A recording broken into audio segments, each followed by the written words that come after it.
สุขมาเจ้านี่เนาะก็คือน้องคนนี้เดี๋ยวทักเขาความช่วยเหลือได้ส่งกันบ่เคยมาเลยแต่ถือว่าเป็นครั้งแรกนะที่มาเมืองชลบุรีบ่เคยมาหรือความรู้ตนเจ้าล้วนๆเลยแม่มาฮอดแล้วนะได้ส่งนะหักซอยเด้อหักซอยครัวเคสเจ้านี้แล้วก็คือฟังพวกก็คือในการที่หมอบอกงานเขาก็ฟังเนาะฟังเพื่อนเขาอยากดีเพราะการที่เจ้าเป็นมาจน1 เดือนมันก็พิสูจน์ให้แล้วว่ามันบ่มีอันใดที่รักษาเขาได้แล้วสิเนาะต้องเข้าใจเนาะว่าสุดท้ายแล้วเขาต้องพึ่งแพทย์พึ่งหมอแล้ว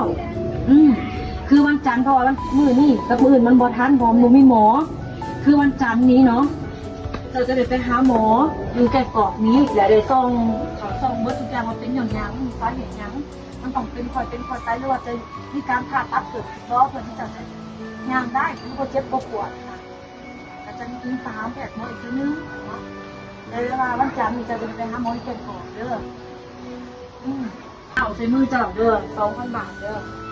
เอาให้เจ้าเองด้วยนะเจ้าแม่ไง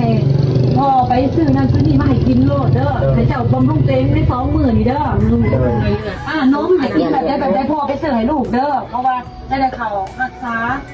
แล้วต้องแข็งแรงเนาะแต่บ่ต้องห่วงเรื่องพายาเรื่องกินปัวบ่ต้องห่วงเนาะทำให้สมบ่ไว้บ่หลงยังแต่เพื่อ FC ขนาดที่ซอยกันเองเนาะจะต้องเป็นบัญชีของเจ้าเองเป็นบัญชีของพ่อเนาะเป็นบัญชีไปส่งบัญชีคนอื่นบัญชีของพ่อประมาณนี้เนาะมีแต่หน้าเนาะแล้วก็กันเนาะแบบจะได้ครับไม่ส่งบัญชีได้ครับไปแต่วันจันทร์มาเจอกันเด้อ